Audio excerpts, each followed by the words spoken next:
وہ کہتے ہیں نہیں مسافر گیٹ کے قریب رہیں، کسی وقت بھی بورڈنگ کروا لیں. کوئی نہیں جاتا چائے پینے پیچھے ہوٹل کے اوپر، سب کہتے ہیں جی فلائٹ اناؤنس ہو جائے گی اور جانا پڑے گا. جیسے ان بندوں کی مثال جن کو اپنی فلائٹ کا انتظار ہے، ایسے ہی ہمیں اپنی موت کا انتظار ہے. نہیں معلوم وہ کب آئے گی. اللہ رب العزت چاہے تو ڈاکٹروں کی آنکھوں کے سامنے موت دے دے، اور اگر چاہے تو مردوں کی فہرست میں اس کو باہر نکال دے.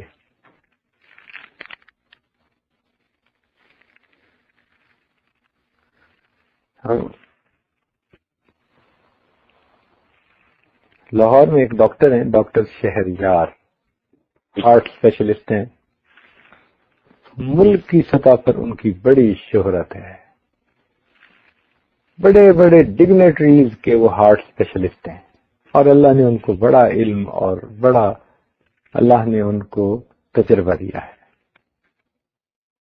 ایک آدمی ان کے پاس چیک اپ کے لیے آیا، اس نے اپنی ساری رپورٹیں چیک کروائیں، جنرل چیک اپ. ڈاکٹر صاحب نے چیک کیا، اس کی رپورٹوں کو دیکھا، اس کا کولیسٹرول لیول، اس کا فلاں لیول، اس کا فلاں لیول، اور پھر اس کو بلا کر کہا کہ میں نے آپ کی ساری رپورٹوں کو دیکھا ہے، your heart is functioning as good as that of a young man. تو وہ آدمی مسکرایا، کہتے جی اگر نوجوان کی طرح چل رہا ہے تو بہت اچھا. ان کا ٹھیک ہے، آپ یہ لے جائیں. فائل انہوں نے اس بندے کو دی، اور وہ بندہ فائل لے کے واپس مڑا. دروازے سے نکلنے کے لیے پہلا قدم اٹھایا تو اس پر ہارٹ اٹیک ہوا، اور اسی جگہ وہ بندہ گرا اور اس کی موت آ گئی. ایک ہارٹ اسپیشلسٹ اپنی اوپینین دے رہا ہے کہ آپ کا دل نوجوان بندے کے دل کی طرح فنکشن کر رہا ہے، اور اس کو نہیں پتا کہ یہ یہاں سے باہر بھی نہیں جائے گا، میری آنکھوں کے سامنے اللہ اسے ماریں گے. اللہ نے دکھا دیا، دیکھ انسان تیرا علم اتنا ہے. آنکھوں کے سامنے، حیرت کی بات ہے نا، آنکھوں کے سامنے ہارٹ اٹیک، وہی موت آ گئی. تو اللہ تعالیٰ چاہے تو حکیموں کے، ڈاکٹروں کے آنکھوں کے سامنے بندے کو موت دے دے، اور اللہ تعالیٰ چاہے تو مردوں کی فہرست میں اس کا نام نکلوا دے. ہمارے ایک دوست سلسلے میں بیت میڈیکل ڈاکٹر ہیں، وہ پہلے ایم ایس رہے کسی جگہ. اللہ کی شان، وہ کہنے لگے کہ سردیوں کے دن اتنی ٹھنڈ تھی کہ کلفی جم رہی تھی. ہاسپٹل میں آئے صبح صبح، تو عادت ہوتی ہے ڈاکٹر ایم ایس کی کہ وہ ایک جنرل راؤنڈ لیتا ہے. بڑا ہاسپٹل تھا، انہوں نے راؤنڈ لیا. اب اس میں ہوتا یہ ہے کہ کوئی بندہ جو رات کو فوت ہو جائے یا کوئی کیس آ جائے تو ان کی صبح کے وقت پوسٹ مارٹم کے لیے وہ بھیج دیتے ہیں. تو ان کی وہ لسٹ علیحدہ بنتی ہے، کہیں ایک بندہ ہوا، کہیں 2 بندے ہوئے، کہیں 5 بندے ہوئے، ان کو پوسٹ مارٹم کے لیے بھیجتے ہیں. ڈاکٹر صاحب کہنے لگے کہ میں ابھی راؤنڈ کر رہا تھا کہ ایک نوجوان ڈاکٹر میرے پاس آیا اور کہنے لگا جی وہ لسٹ جو آج ہے وہ ڈاکٹروں نے بنا دی ہے. تو میں نے دیکھا کہ 4 آدمی تھے جن کے نام یہ وہ فل ڈیٹیل دی ہوئی تھی، تو ان کے پوسٹ مارٹم کی اس فہرست پر مجھے سائن کرنے تھے. وہ روٹین کی چیز تھی، میرے سائن سے وہ اجازت مل جاتی تھی.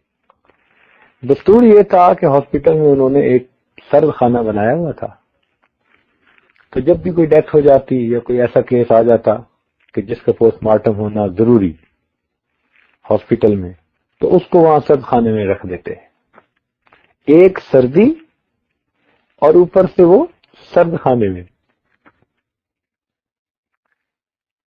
ڈاکٹر صاحب کہنے لگے اللہ کی شان کہ میں نے اس پر سائن کرنے تھے تو مجھے پینسل اس وقت نہ چلی. لکھتے ہیں نا تو کئی دفعہ پینسل نہیں چلتی. تو میں نے اسے کہا اچھا بھائی تم چلو وہیں، میں راؤنڈ کر کے وہیں آتا ہوں، وہیں سائن کر دوں گا. وہاں سائن کرنے کے بجائے میں نے کہا وہاں کر دیا. اب پورا راؤنڈ کر کے جب میں 10-15 منٹ کے بعد وہاں پہنچا تو میرے دل میں خیال آیا کہ میں ان کو دیکھوں تو صحیح. کہ میں ان کا نام پڑھ کے دیکھتا رہا. وہ سب پڑے ہوئے تھے اور ان کے اوپر صرف ایک چادر تھی، ننگے بدن جیسے ہوتے ہیں ڈیڈ باڈیز کے، اور اوپر ایک چادر ڈالی ہوئی تھی. That's it. کہنے لگے کہ اس میں نے دیکھا ایک کو، پھر دوسرے کو، پھر کہتے ایک بوڑھا تھا اس میں سفید بالوں والا. پتہ نہیں کیوں میرے دل میں بات آئی کہ نہیں اس کو جو ہے نا چیک کرنا چاہیے.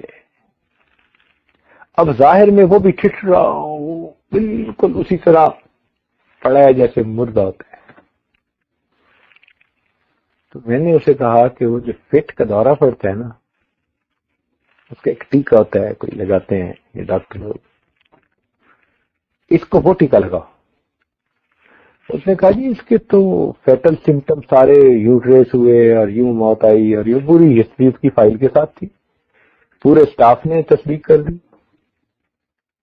میں نے کہا یار ٹیکا ہی ضائع ہوگا نا، لے کے آؤ. کہنے لگے حضرت اللہ کی شان دیکھیں میں بھول نہیں سکتا اس وقت کو، ہم نے وہ ٹیکا لگایا، وہ بندہ اٹھ کے بیٹھ گیا.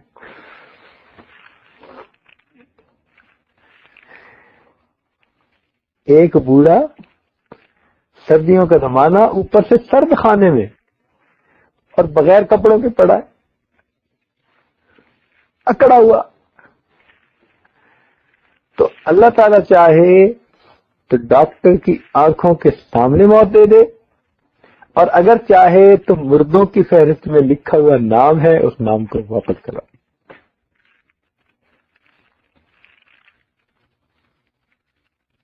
یہ اختیار اس مالک کے ساتھ، ہم نہیں جانتے، اللہ جانتے. تو بھائی جب یہ معاملہ ہے تو کیوں نہ ہم موت کے لیے تیار رہیں.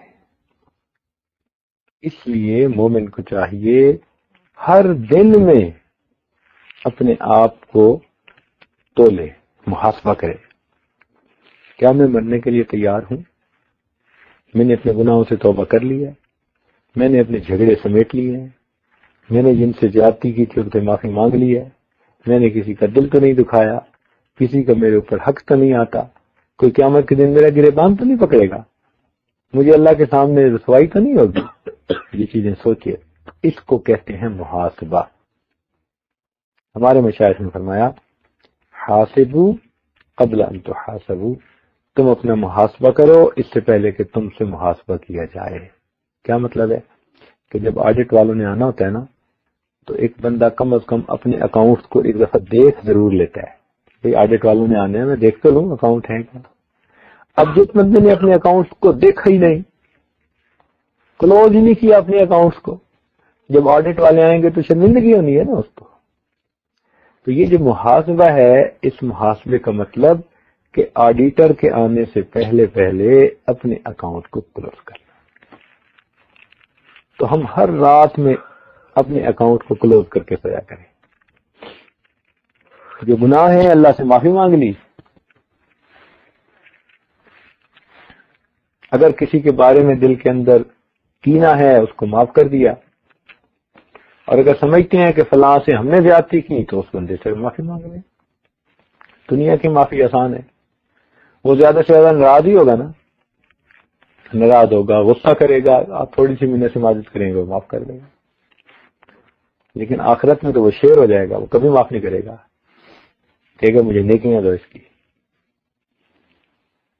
تو اس لیے اپنا محاسبہ کرنا یہ ہر سالک کا روزانہ کا کام ہے،